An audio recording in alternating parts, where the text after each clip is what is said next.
আচ্ছা, সামনে primary interview. সকলেই তোমরা ব্যস্ত, পড়াশোনার জগতে তোমরা রয়েছো। তোমাদের স্বার্থেই ছোট্ট একটি ভিডিও। প্রথমে তোমাদের যেটি বলার সেটি হচ্ছে, ইন্টারভিউ কোনো কুইজ নয় যে প্রশ্ন করা হবে তার উত্তর তোমরা দিতে থাকবে। ইন্টারভিউ একটি প্রসেস যেখানে নানাভাবে তোমার আচরণের সমীক্ষা করা হয়। অর্থাৎ তুমি কেমন, তুমি যোগ্য কি অযোগ্য, তার মানদণ্ড হলো দ্য প্রসেস অফ ইন্টারভিউ। অবশ্যই সেখানে প্রশ্ন একটি বড় মাধ্যম। প্রশ্নের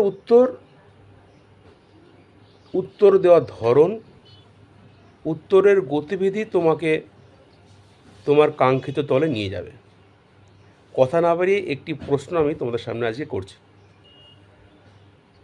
ধরো স্যার ম্যাডামরা তোমাকে প্রশ্ন করলেন, আচ্ছা বলুন তো, যদি শ্রেণীকক্ষে গিয়ে আপনি দেখেন ব্ল্যাকবোর্ড নেই, তাহলে কি আপনি ক্লাসটি নেবেন না?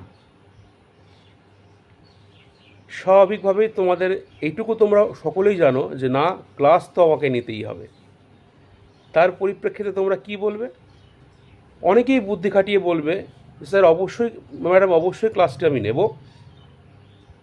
শ্রেণীকক্ষের একটি বিশেষ অংশকে ব্ল্যাকবোর্ড হিসাবে চিহ্নিত করে আমি পড়াবো। কিংবা ম্যাডাম আমি তো আগে থেকেই লেসন প্ল্যান নিয়ে ক্লাসে ঢুকবো। কিংবা আমি নিজেকে এতটাই সাবলীল করে তুলব যেখানে ব্ল্যাকবোর্ড ছাড়াও আমার যে কন্টেন্ট সেটা আমি ডেলিভার করতে পারবো। অর্থাৎ তুমি কোথাও না কোথাও এই জায়গাটায় শক্তপোক্ত হয়ে আঁকড়ে থাকবে যে ক্লাসটা আমি নেবই। উত্তর দিয়ে তুমি বেরিয়ে চলে এলে, তুমি সন্তুষ্ট। কিন্তু প্রশ্নের কিছু নিগূঢ় সত্য আছে যেটা তোমাকে উপলব্ধি করতে হবে। কীরকম?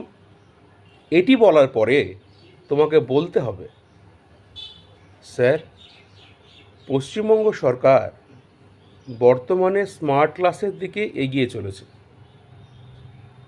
সেখানে শ্রেণীতে একটি ব্ল্যাকবোর্ড থাকা খুবই স্বাভাবিক।